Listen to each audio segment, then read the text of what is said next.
Nag-filing kami ng isang bill para higpitan yung online gambling sa ating bansa dahil marami kaming balita na pati bata ngayon ay nag-online gambling na ngayon, lalo na yung scatter, no?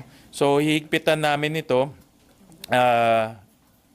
Ang salient points nito, pagbabawalan na gumamit ng GCash sa online gambling. Tataasan yung age from 18 to 21. Tapos ang minimum bets is 10,000. Ang top up is 5,000. So hihigpitan natin to. Of course, may mga regulation rin kaming linagay doon para hindi lahat ng tao ay pwedeng pumasok sa online gambling. Dahil ngayon, kahit na 20 pesos, pwede ka na mag-online gambling. So, kaya maraming tao ngayon ang pumapasok at napakahina ng regulation. No? So, ngayon, naglagay rin kami ng penal provision. Pag hindi ginawa ng mga regulatory agencies trabaho nila, pwede silang kasuhan at matanggal sa trabaho. Pwede rin silang makulong.